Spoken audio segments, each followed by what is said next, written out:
We start this story by meeting our protagonist who thinks back on his past. He's always been a weak kid, bullied and forced to be an errand boy in elementary and middle school, facing constant hardships. But now, all those troubles seem trivial because he's caught the eye of someone way scarier. With these thoughts, he heads home, deciding it's better to stay inside.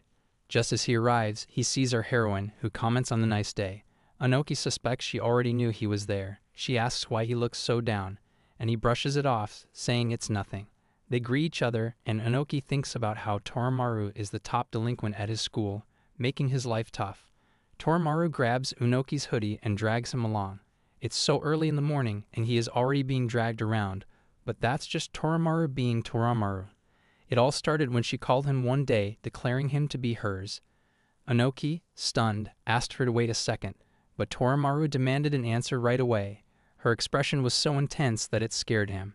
He thinks back to how it all began when he became her exclusive errand boy right after the entry ceremony. It felt like terrible luck. Even now, he has no clue what she is thinking. They head to school together like a couple. It began when Torimaru confessed her feelings to him. However, we already know how it appeared to Unoki. She misunderstood his frightened reaction, thinking he has accepted her proposal, and now they are boyfriend and girlfriend. Anoki notices she's laughing, which freaks him out as he wonders what she's plotting.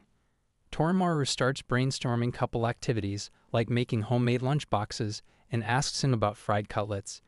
Unoki's puzzled, wondering if he did something to upset her. He secretly hopes someone will swoop in to calm Torimaru down and rescue him. As they're walking, a group of girls approaches Torimaru, saying they're here to return a favor from last time since she seems to be on her own. Torimaru becomes pissed. How dare they interrupt their sweet moments? She tosses Unoki aside and tells him to stay put. She'll handle this in 3 minutes. True to her words, she quickly takes down 2 of the girls and holds onto the third. Unoki's impressed. They barely lasted 3 seconds. The remaining girl sneers, saying they heard Torimaru had been hanging out with a weakling lately, so they figured she might have gone soft. She even asks if Torimaru has a boyfriend and quit being a delinquent. Anoki is stunned, worried that this might make Torimaru lose her cool.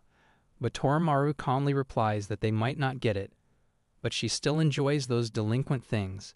Anoki, unsure if she really likes these fights or just finds them thrilling, decides to step in. He calls out to her and approaches, suggesting maybe she should not get so caught up in this.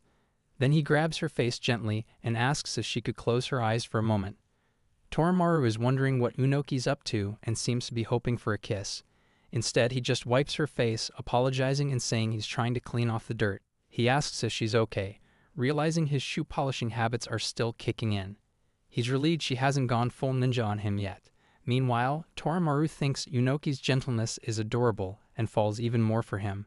She decides she needs to thank him properly, figuring that looking into each other's eyes and saying thank you is the way to go. She makes a real effort and thanks him, but the way it turns out is pure nightmare fuel. Unoki, feeling a bit awkward for getting carried away, turns away and apologizes. Torimaru finally manages to thank him with a smile, feeling like she's done something right. Cut to the school's lunch break, and Unoki is nervously peeking outside the class, half expecting Torimaru to show up. Sure enough, she does, announcing it's lunch break. Unoki agrees, but Torimaru seems to be expecting a bit more from him. When he doesn't give her what she's looking for, she asks if he wasn't supposed to say something more exciting. He takes a guess, thinking she wants a yakisoba pan, but Torimaru denies it. He then asks if she wants something off the jury or anything else, but she tells him it's not about errands.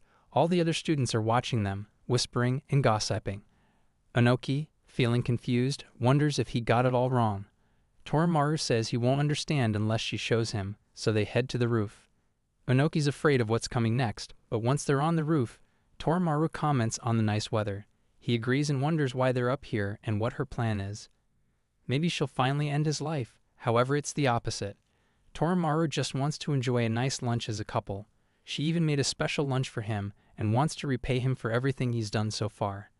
Unoki's heart races at the idea. Scared, he closes his eyes and apologizes, begging for mercy. When he finally opens his eyes, he realizes it's just a lunchbox she's offering. He asks about it, and Torimaru confirms it's for him. He starts eating and notices it's mostly meat. He wonders why she went through all this trouble and calls out to her. Torimaru asks if he's not hungry or if the taste is off.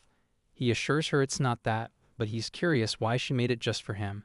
She thinks with a racing heart that she wants to make him a delicious meal and enjoy it together, and she can't let him starve. She wants them both to be happy forever. Onoki starts to worry he might be part of some strange delinquent ritual to end him, wondering if this is the norm for them. Either way, he figures this wild lifestyle isn't ending anytime soon. Torimaru asks Onoki if the lunch is good. He grins, saying it's amazing. He thanks her, as this is the first ever lunchbox he has gotten from someone else. Torimaru hides her face, making him think if her mood is off, while Torimaru on the other side is all red and blushing. Unaware of that, Onoki's inner panic kicks in. Did he mess up? Is she mad? He's got no clue what to do. Scrambling, he suggests making a lunchbox for her next time. Torimaru lights up upon hearing this. He mentions he cooks all the time. Torimaru thinks he's a domestic type, daydreaming about enjoying his homemade lunches regularly. Onoki thinks back to how he's had no choice but to make his own lunches due to constant extortion. The next day, during lunch break, he gives her the lunchbox. But when he opens it, his expression turns to horror. He grabbed his sister's lunch by mistake.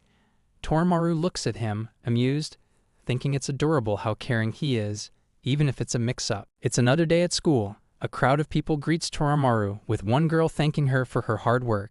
She greets them back like a celebrity. This is how it has always been. He asks her who these people are, but Torimaru just shrugs, saying she has no clue. It's been like this ever since she became Banchu. She doesn't know most of them, however, she doesn't hate it either, because this makes her feel like they're heading to their wedding ceremony. Onoki, catching her expression, can't help but feel terrified. He wonders what kind of sinister plot she is cooking up this time. Torimaru realizes that she's never seen Onoki with anyone else. He tells her it's because he's always been bullied, so he has never had many friends or a girlfriend. That's also why he's always free. Torimaru's eyes light up, thinking she's his first girlfriend. He is left to wonder why she looks so pleased. Torimaru realizes that if he's free most of the time, then they can go on dates whenever they want. She suggests they go out after school, but Onoki nervously stops her, apologizing and saying he has something to do. Torimaru's face darkens with annoyance, reminding him that he just said he was free. Onoki apologizes again, explaining that something unexpected came up. With a murderous face, she asks him to choose between her and whatever he has to do. Onoki explains it's a duty he has as a committee member, but he promises to finish quickly. She offers to help him out. We soon find out that the thing he had to do was playing with bunny rabbits. Onoki explains that he's a member of the breeding committee. He loves animals and thinks they are nice and cute. Torimaru can't help but feel a bit jealous seeing him petting and hugging the rabbits. Meanwhile, he has never hugged her ever since they have been together. Onoki asks if she knows how to handle animals. She admits that she doesn't, because they usually run away from her. Not even the biggest dogs are able to resist her scary face. Onoki, eager to help, asks if she wants to hug a rabbit. She says no, but he insists, guiding her hands to the animal. Torimaru, meanwhile, feels embarrassed being so close to Onoki. Pulling herself together, she manages to hold the rabbit, and to her surprise, it doesn't run away. Torimaru doesn't hate animals, but it's not like she loves it either. However, it is something that Onoki loves, so she also sees it as something special. She giggles, calling it a good experience. Seeing this, Onoki is left surprised. He never knew Torimaru could smile like this. She always has a scary aura, but this makes him realize that perhaps she does have a good heart. Trying to lighten the mood, she jokes about eating the rabbit. However, those words combined with her scary aura make it seem like something sinister. Torimaru asks if there's anything else to eat up. Once again, although she means it in a cute way, it comes across the same way as before. Onoki tells her no, and she teasingly asks about him. The scene shifts to the school locker area where a girl named Matsuri writes a letter and places it in Onoki's locker, wondering if he'll respond. A friend asks if she is sure about this. Matsuri tells her that she's in love and can't give up. Sometime later, they find the letter in his locker. They wonder what it's doing here. Onoki comes to the conclusion that it might be a letter of misfortune, while Torimaru thinks that it must be a letter of challenge. This is a clear reflection of their personalities. She becomes curious as to why someone is challenging him. Onoki, under the impression that it's a letter of misfortune, explains it's normal for him. He used to get them all the time during his bullying days.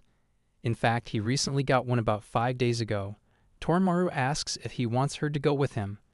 Unoki quickly tells her that he can handle it alone. Of course, he doesn't want the sender to have their last day on Earth, but Torimaru isn't convinced. She begins to wonder if it's really okay for him to go by himself. What if the challenger turns out to be a girl? After thinking about it for a bit, she decides it's best to check on him. She is his girlfriend after all. Sometime later, Unoki arrives at the meeting spot. Matsuri greets him, asking if he got her letter. Unoki, slightly puzzled, asks if she's the sender of the mysterious note. She agrees and asks if Unoki read the letter. He asks how many people he should send it to, still thinking it's a letter of misfortune. She's baffled and clarifies that it's not a misfortune letter. She explains with a giggle that it was a love letter. Unoki's eyes widen in surprise. Due to the trauma from all that bullying, Unoki is unwilling to accept it. He tells her that it must be all part of a penalty game where she is being forced to confess to a loser. Matsuri denies this, telling him to stop being so suspicious. She reassures him that she genuinely wanted to confess and that she'd always been watching him. Even if he misunderstood her, she's glad he came. In a shocking twist, her real personality is revealed. Out of nowhere, she suddenly gets close to him and tries to trap him. Unoki quickly tries to run away, but finds his path blocked by another girl named Yutaka. She apologizes to him, explaining that she can't disobey her. Matsuri mocks him for getting trapped. She can't believe that she is really losing to a spineless idiot like him. Unoki, desperate, hopes for someone to save him. Just then, Torimaru arrives, declaring that it's enough. She scolds Matsuri for messing with her property. Matsuri, excited, hugs Torimaru. Unoki is shocked to see this, wondering if they're acquaintances. Torimaru confronts Matsuri about the letter, saying she should have at least signed her name. Matsuri wonders if that was necessary but backs down when Torimaru insists. Torimaru then tells Yutaka not to let Matsuri do as she pleases. Yutaka apologizes, explaining she tried to stop Matsuri but couldn't. Matsuri proudly claims she's the number 2 around here, second only to Torimaru. Yutaka corrects her, stating she's actually number 3. Matsuri insists that when the 3 of them are together, they're unstoppable, calling Unoki a loser and telling him to remember that. Yutaka finds this introduction embarrassing, but Matsuri stands firm, convinced it's not. Torimaru steps in, saying that Matsuri and Yutaka are her underlings, or at least that's what those fools think. Unoki is in awe to learn that there are more delinquents. She then demands to know why Matsuri laid a hand on her boyfriend and if she's looking for trouble. Matsuri explains that Torimaru's been ignoring them, and since Matsuri is the right-hand person, she doesn't want to lose her position to Unoki. That's why she was testing him. Yutaka chimes in, saying in simpler terms that if Unoki can't beat Matsuri, he's not fit for the role and isn't worth listening to. Unoki tries to calm things down, suggesting there might be a misunderstanding. Matsuri shuts him down, saying his interference ruined her perfect plan. She tells him to imagine being in Yutaka's shoes, who actually wrote the love letter. Yutaka blushes furiously as Matsuri presses her about having a crush. Yutaka then gives Matsuri a light smack on the leg and apologizes for all the trouble caused. Torimaru brushes it off, telling Yutaka to just make sure Matsuri gets thrown out afterward. Yutaka drags Matsuri away, with Matsuri asking why Yutaka is so mad. Yutaka replies that Matsuri will pay for this, and they both leave. Torimaru then explains to Unoki that Matsuri thought he was Torimaru's right-hand man. Unoki finally gets why all this drama happened and realizes Matsuri completely misunderstood the situation. At one point, Matsuri had been standing in front of Unoki while he was on his knees, feeling like he was in a real mess. Yutaka asks Matsuri if she's learned her lesson yet and if she's still up for a fight. Matsuri grumbles that she can't accept the fact that Unoki is the right hand of Torimaru and not her. She calls herself more useful than him, noting that he looks gloomy, weak, and useless. She asks Torimaru why she is cold to her, and it's making her feel even worse. Torimaru, not missing a beat, says it's because Matsuri's being annoying.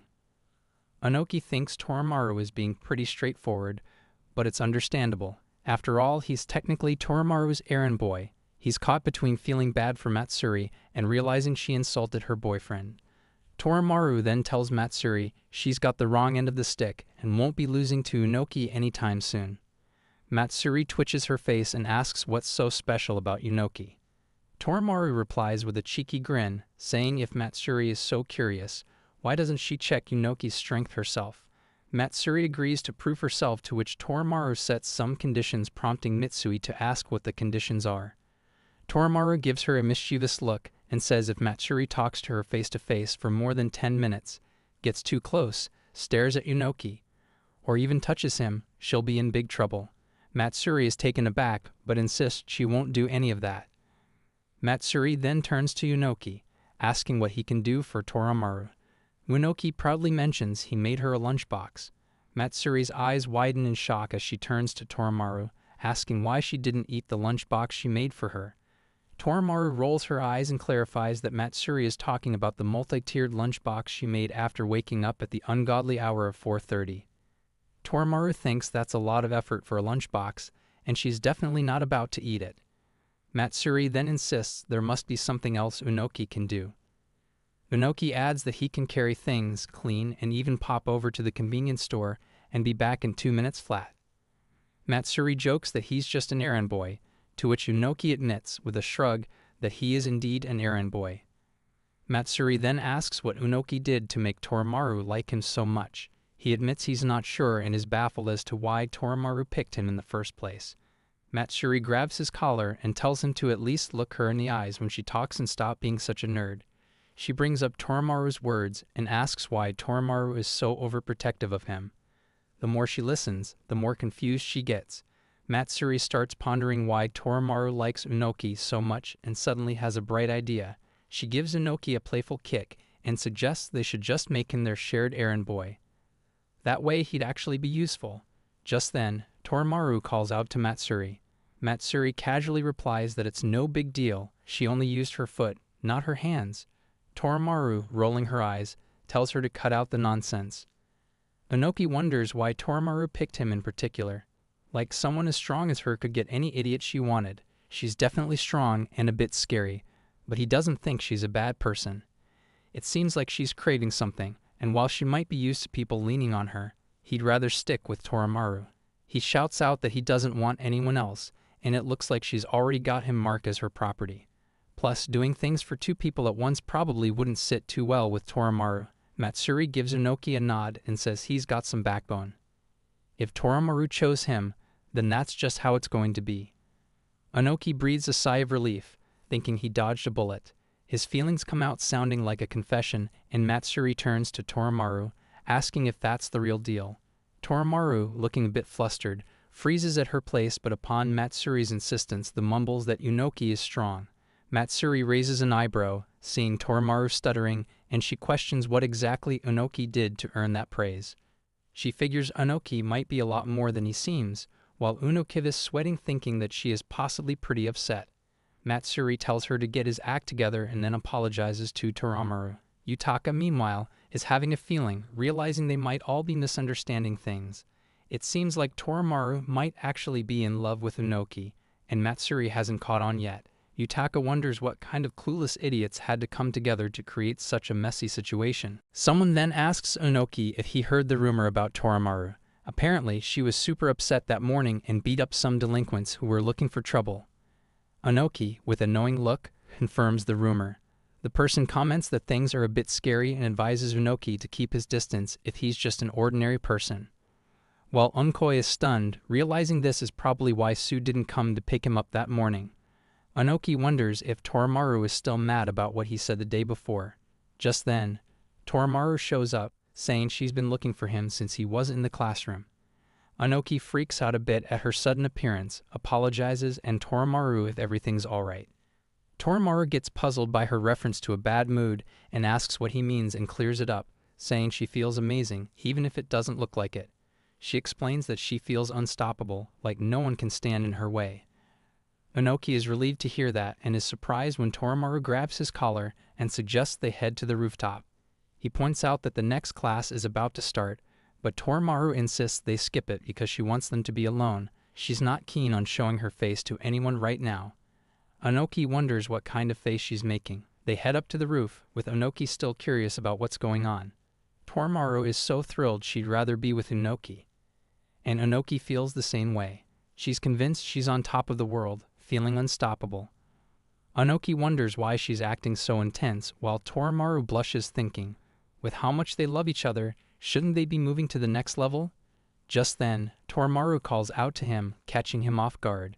She asks what kind of grade he'd like, and he's momentarily horrified, thinking she might actually be planning his demise. He tells her to wait a minute and questions if it's not a bit soon for such talk.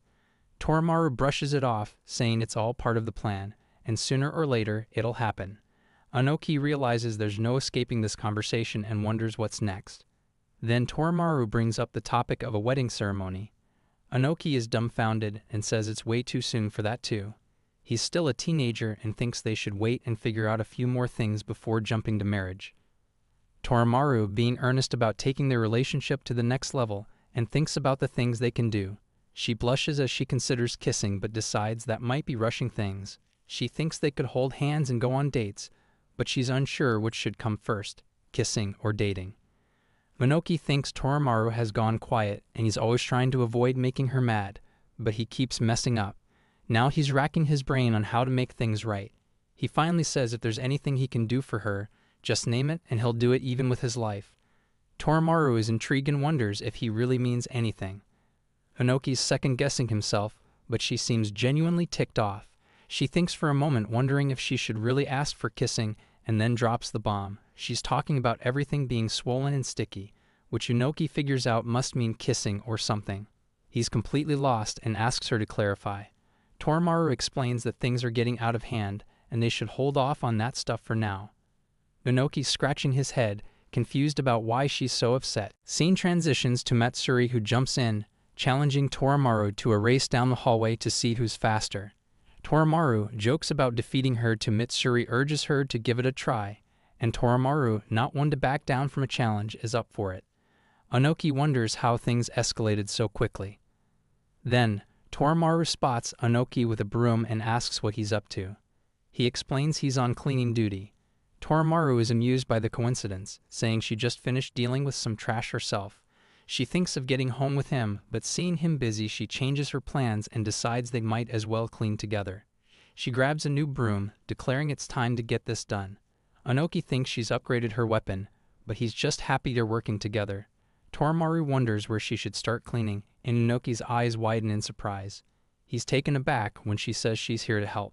He insists she doesn't need to, but Torimaru is adamant. She's more than happy to pitch in. Onoki starts to wonder if there's a catch. What will she want in return? Torimaru brushes off his concerns, saying she's doing it just because she wants to. She vaguely remembers that couples are supposed to share chores, so maybe she's just living by that rule. Onoki thinks she might be a bit of a neat freak, but appreciates the help. Just then, Matsuri shows up, calling out to Torimaru and suggesting they go on a date after school. Torimaru seizes the opportunity, saying Matsuri's timing couldn't be better. Matsuri offers a hand, calling Onoki a small fry, and daring anyone who wants to join her in the incinerator to step forward. A few boys hesitate, and one of them comments on why a third year like Matsuri is doing cleaning duty. Matsuri kicks them out with a shout and tells Torimaru to get to work. Onoki is torn between whether he should let them help, or is this too good to be true.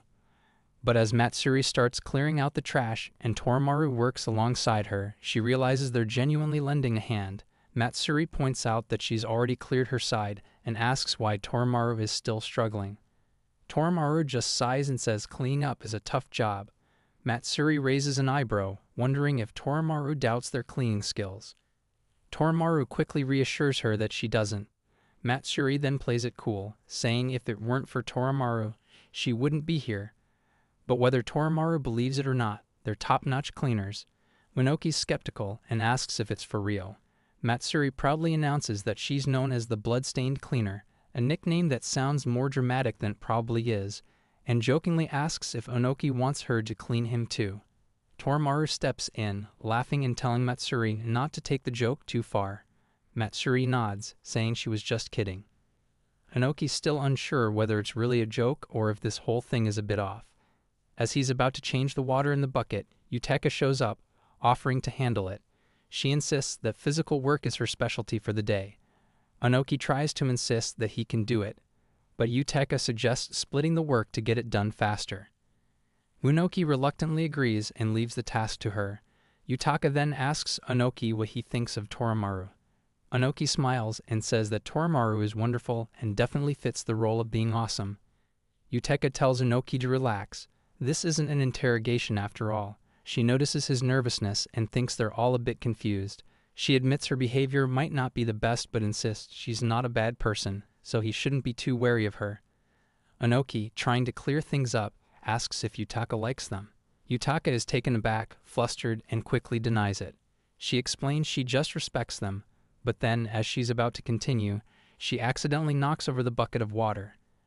Onoki apologizes, and Torimaru gets puzzled, asking what's going on. Matsuri seizes the opportunity to say that Yutaka is her best friend, and they finally wrap things up. Sitting back, she mentions they'd cleaned way more than they needed to, practically the whole floor, and for some reason, Yutaka looks completely drained. Yutaka snaps at Matsuri to be quiet. Onoki thanks everyone for their help and gives an extra thank you to Torimaru. Seeing Onoki's smile makes Torimaru happy. Onoki promises to return the favor later, while Torimaru calls out to Matsuri and Yutaka, telling them to follow her. They're going to wipe the floor with those troublemakers. Matsuri's thrilled and asks if Torimaru means the kind of cleanup they're experts at. Onoki assures her that it's just the usual routine, nothing to worry about. Torimaru, seeming determined, says they won't leave a speck of dust behind, no matter what. Scene shifts to Onoki asking Torimaru if she's thirsty. He hands her a drink, and she thanks him. Then he offers to carry her lunchbox for her, mentioning he even made her a lunchbox himself. Torimaru thinks it's adorable how Onoki's taking the initiative today. She's touched and wonders if he's flipping the script on the usual roles. She loves him even more for it. Onoki, sensing her unusual style, gets a bit nervous and just asks if she's okay. She replies with a blush, trying to brush off the thought of whether she's popular. She figures it's normal to wonder about it when they're going out together. But still, that is a sudden change, and it makes her more flustered, prompting Onoki to notice her forehead is turning red. He offers to dampen a handkerchief for her, making her feel both embarrassed and puzzled. She pants, wondering today is the day where it feels like she's about to drop dead, with Onoki being the culprit. Oddly enough, she doesn't really mind because she's kind of happy. As she sits there, she starts to think he is overreacting and asks him what's up. Onoki responds with a puzzled look, asking if he did something wrong.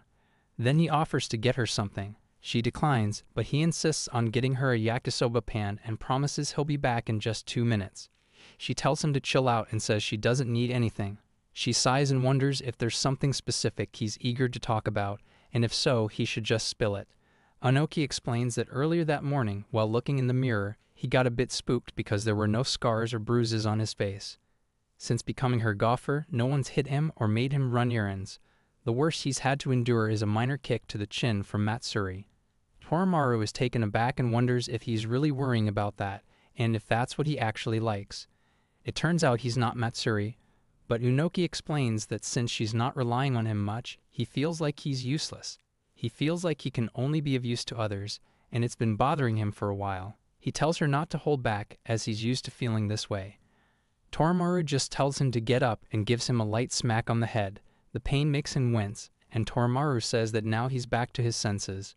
She admits she doesn't know what kind of person he was in the past, and even if he tells her, there's nothing she can do about it.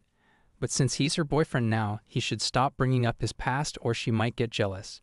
She asks if he understands. He agrees and asks her to go easy on him with jealousy. Torimaru refuses to do that.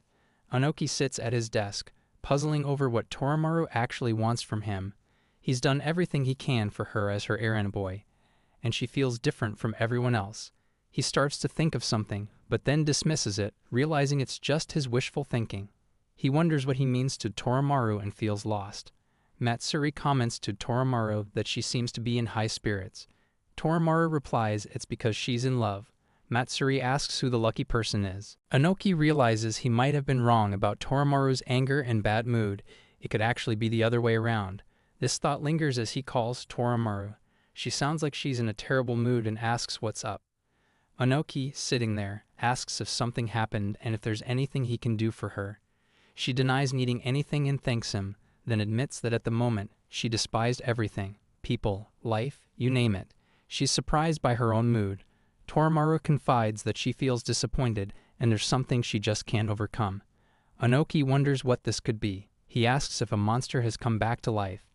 Torimaru is curious about why he'd say that, so he suggests it might be an alien or something equally wild. Torimaru laughs at his overactive imagination and says that she didn't lose a fight. In fact, she was so angry that she ended up hurting more people than usual. Torimaru explains that she's just in a bad mood. Onoki, sensing it's more than just a bad mood, thinks she might be worried about something. He calls out to her, but she just turns her face away.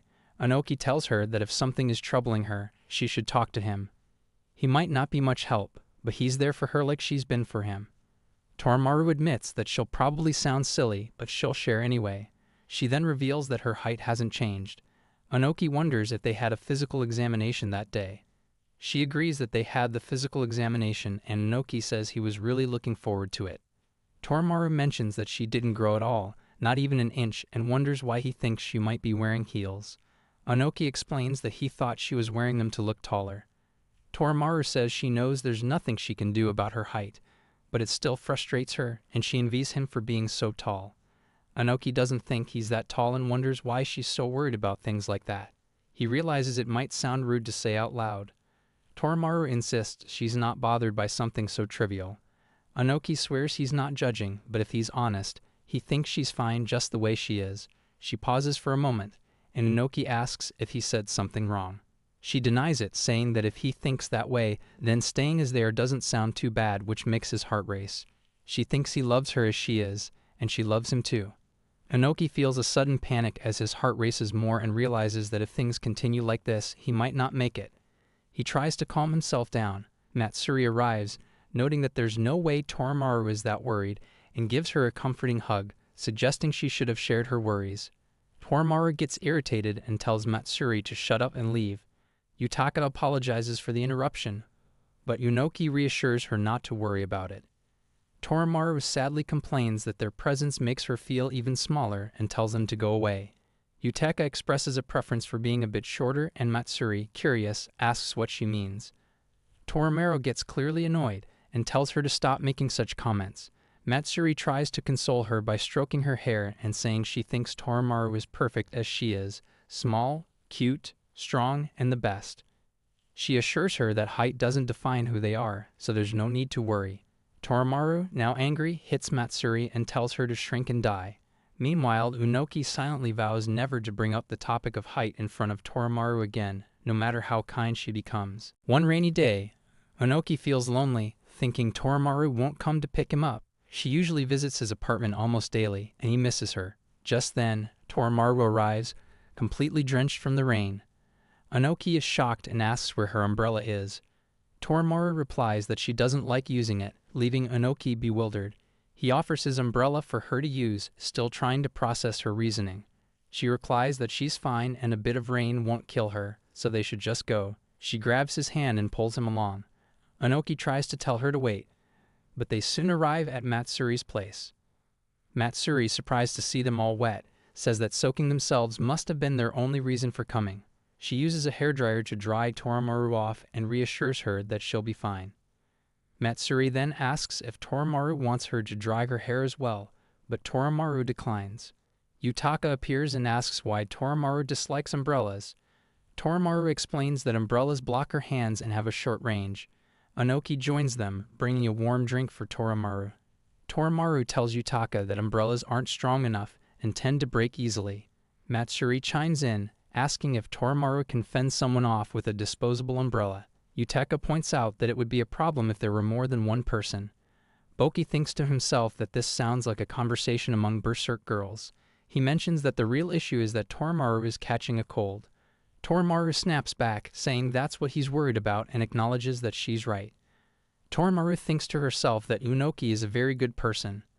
Onoki, on the other hand, can't imagine her in a weak state. Torimaru points out that she doesn't have a cough, so why is he worried about her? Matsuri adds that she's never caught a cold in her whole life, prompting Yutaka to question if that's because Matsuri is a bit dim. Matsuri bristles at the comment. Onoki tells Torimaru that it's bad to let her body chill for too long, and if she doesn't mind, he can lend her his umbrella after school. Torimaru replies that she's already used to getting wet, so there's no need to worry about her. Matsuri is shocked to hear this and remarks that Torimaru is too accustomed to depressing situations. Torimaru tells Onoki that if he takes the umbrella, he won't get wet. Onoki insists she shouldn't worry about him. Matsuri offers to escort Toromaru home, but Yutaka suggests they let Unoki hold the umbrella while they walk under it together. Onoki and Toromaru do so, and Unoki holds the umbrella. Toromaru thinks it's nice because she can use both hands this way. Unoki is relieved that Toromaru won't get wet, and he thinks Yutaka is amazing for coming up with the idea. They realize they're sharing the same umbrella, and Toromaru feels grateful for Yutaka's thoughtfulness. As they walk, Toromaru notices he is struggling to find something to talk about. Just then, Unoki calls out to her, feeling a bit embarrassed. She asks what he means, and Unoki inquires if her shoulder is getting wet. She denies it, and he tells her to let him know if that happens. Toromaru then recalls how Unoki picked up a cat on a day like this in April. He agrees and asks how she knew that. She reveals that she saw it happen and then visited him the following days. Unoki admits he's been wondering why she chose him and asks if that's the reason. Toromaru responds that he not only met her expectations but also surpassed them, and she's glad she chose him. Unoki muses that she's probably glad he's a good-natured and easy target, but even so, isn't that a reason to fall in love? She calls out to Unoki, pointing out that they're already in front of his house. He's surprised and notes that it seems like he's the one being escorted. Toromaru asks him what's wrong, and he replies that it's nothing. Toromaru suggests they meet the next day, and Unoki agrees, insisting she take his umbrella. She declines, saying she'll just run the rest of the way home. Unoki wonders what the point of all that was. Toromaru thinks the umbrella is useless unless they share it together. Unoki is about to say something but hesitates. Finally, he asks if she'd like to come inside if she doesn't mind. Toromaru is shocked by the invitation and screams in surprise, but decides to go inside, thinking that danger often comes unexpectedly, and this feels like one of those situations. Unoki makes tea and offers it to her, noticing that she seems unusually on guard. He asks if anything is wrong. She twitches her face and denies it, saying she just wonders what kind of trap this is. Unoki is puzzled by the mention of a trap and assures her that he's not plotting anything so she can relax. She acknowledges this and thinks that there's an order to these things, and Unoki wouldn't do anything inappropriate, at least not yet. She concludes that it's probably too soon for any of that.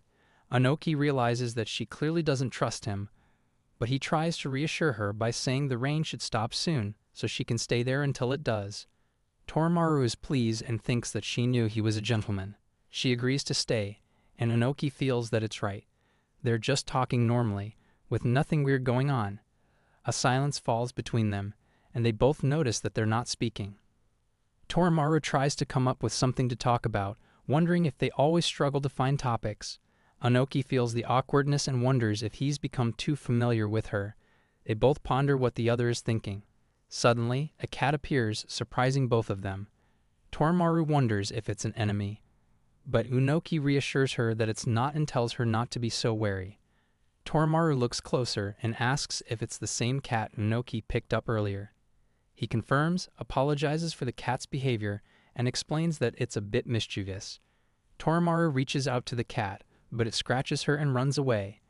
Unoki quickly apologizes and asks if she's hurt. Toromaru assures him she's fine, and when he presses, she insists again that she's okay. Unoki holds her hand and says he'll scold the cat later and feels that he's gotten too close to Toromaru. Suddenly, the cat swipes at Unoki, causing him to fall and scream loudly. He apologizes to Toromaru and promises to be more careful. Toromaru grabs his collar and, with a determined look, challenges him to bring it on. Just as things seem about to escalate, the doorbell rings. Toromaru lets go of Unoki, and he apologizes, saying he'll answer the door. She agrees, and he goes to check. Toromaru ponders whether it's good or bad luck that their moment was interrupted. Meanwhile, Unoki feels overwhelmed, thinking he might die if the situation on the way home wasn't enough. He wonders if Toromaru has been in love with him from the start, but even if that's true, he realizes he's been incredibly rude. He considers that she deserves someone better, someone more considerate and stronger, who talks and worries about her. The doorbell rings again, and Unoki opens it to find a boy standing there. The boy looks tough from phase as he says he's come to pick up his sister. Unoki notes how large the boy is in question to he is. The boy asks if Kanade is there, which confuses Unoki and the boys, then utters Toromaru's full name. Unoki is puzzled but tells the boy that Toromaru is inside and invites him in. The boy apologizes for intruding.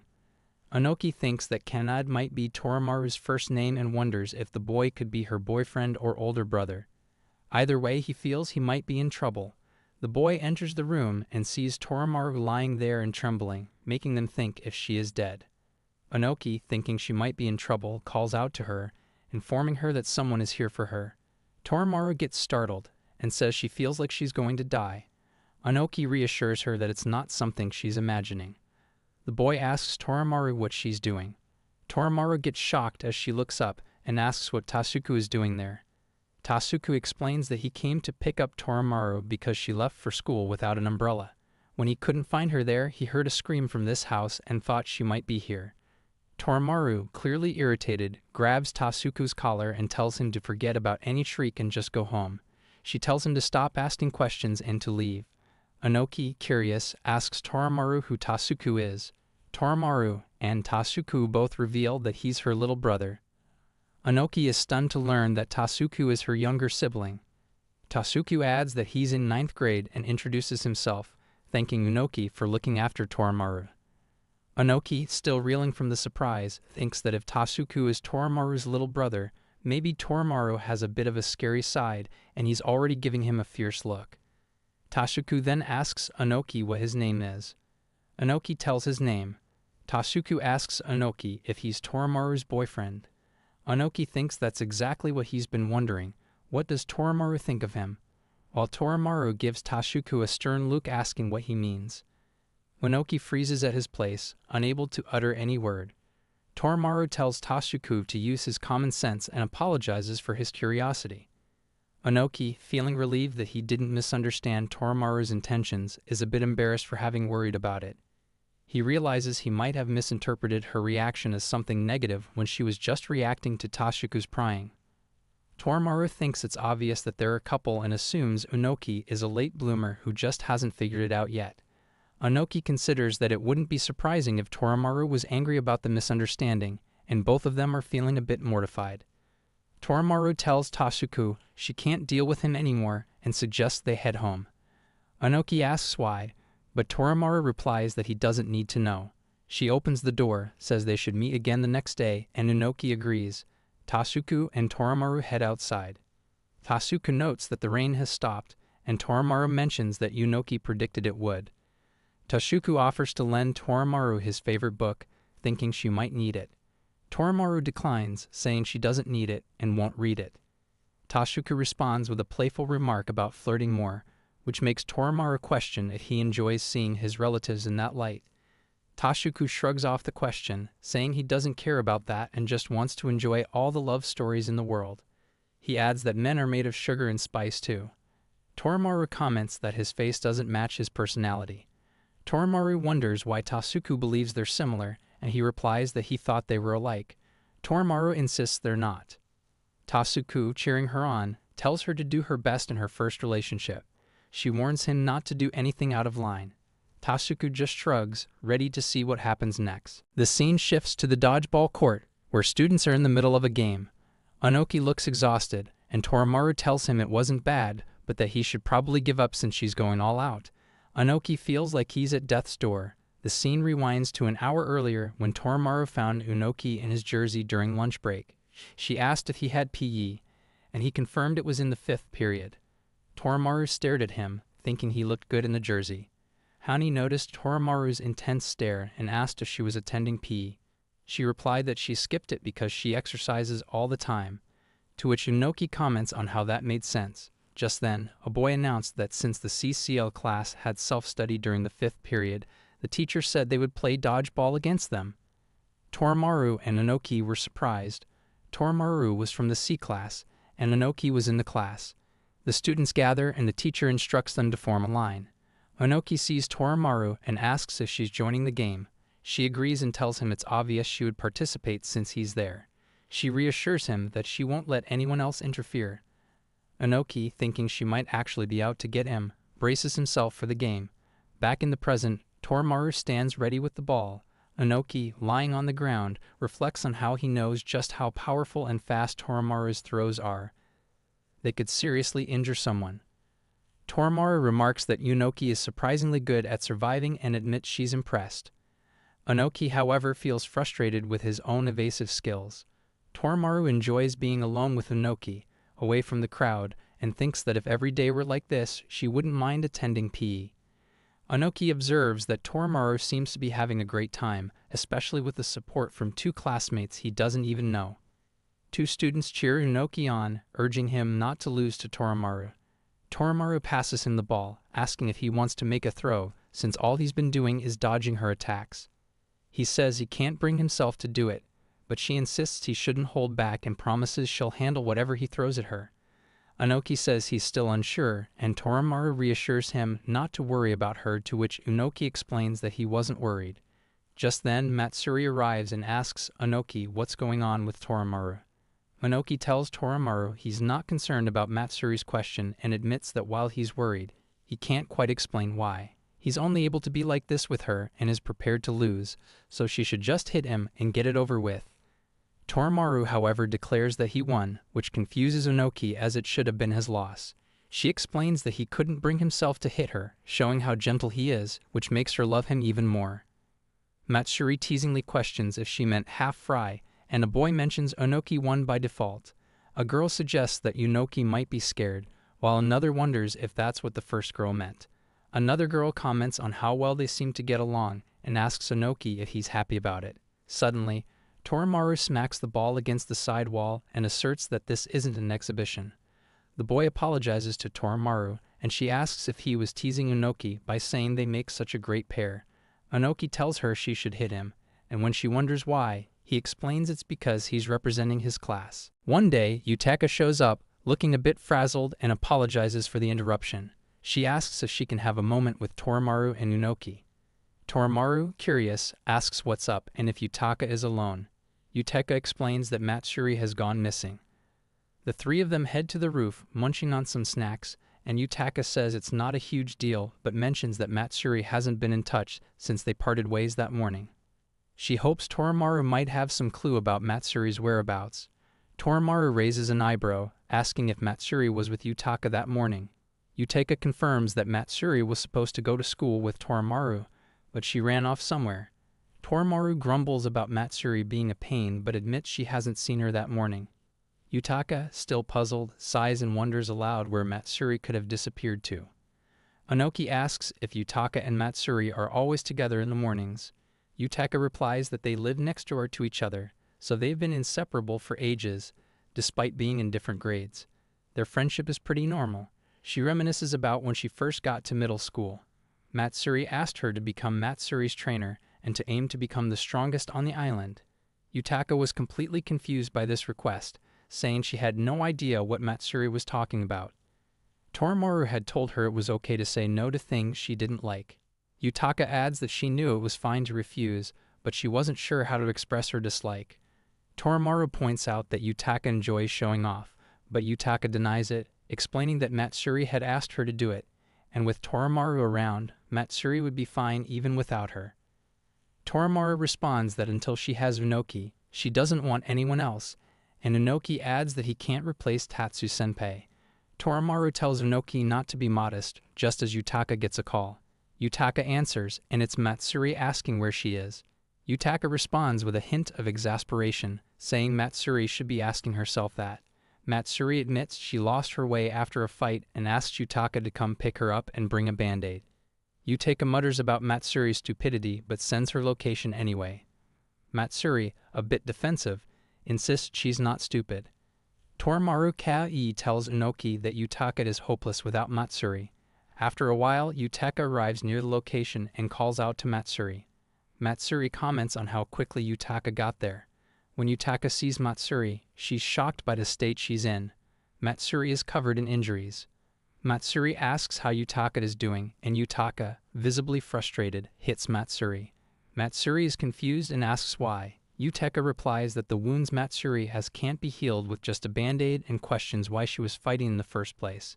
Matsuri brushes it off, saying not to worry. Despite the pain, she's proud of winning the fight and feels great about it. Yutaka argues that it's pointless, but Matsuri concedes that she might have been a bit reckless. Yutaka tells Matsuri that her actions were beyond reckless, More like sheer madness. Matsuri, slightly dazed, asks what Yutaka means. Yutaka questions why Matsuri ended up in such a state, and if she had gone to pick up Torimaru as planned. Matsuri explains that she overheard some girls bad-mouthing Yutaka. On her way to pick up Torimaru, she confronted the group and, before she knew it, was beating them up. Matsuri then asks Yutaka to let this slide this time.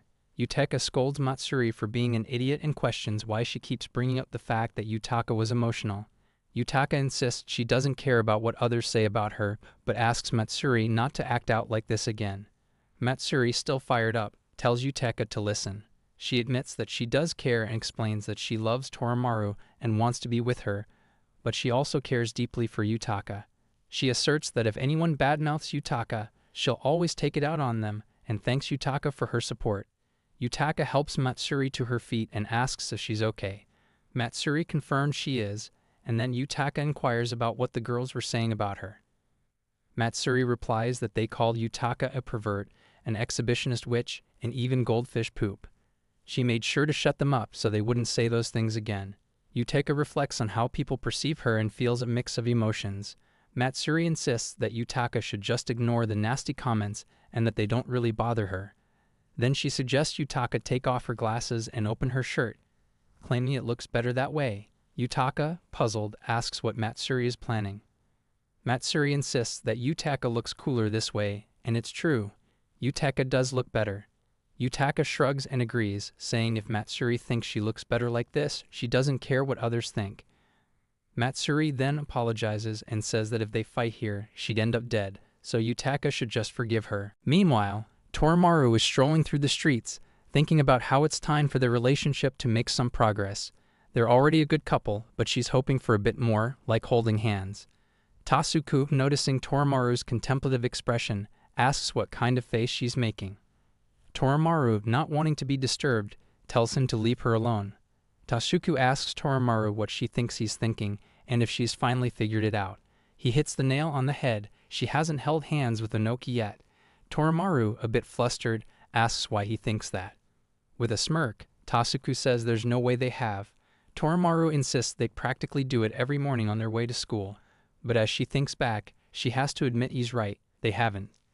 Tasuku, ever the optimist, says it's okay and she still has a chance. Torimaru snaps back with anger, saying she doesn't need his pity and is already ticked off from reading a book. Tasuku reveals he's into love stories and always carries one with him. He suggests they use a crowd as an excuse to hold hands, trying to act all shy and romantic like in the books. He even mentions a trope where a girl wonders if they might part ways, so they should hold hands. Torimaru raises an eyebrow, wondering if he's serious. Tasuku nods enthusiastically, saying it's a cute idea. Torimaru, clearly unimpressed, threatens to break his teeth if he keeps pushing. Tasuku, still smirking, says he didn't really expect her to go through with it. Torimaru shoots back, warning him she'll break his teeth if he doesn't quit it. Just then, Tasuku asks about wondering if she's seriously considering laying her hands on him. She looks at his hands, debating whether she can actually do it now that she's his girlfriend.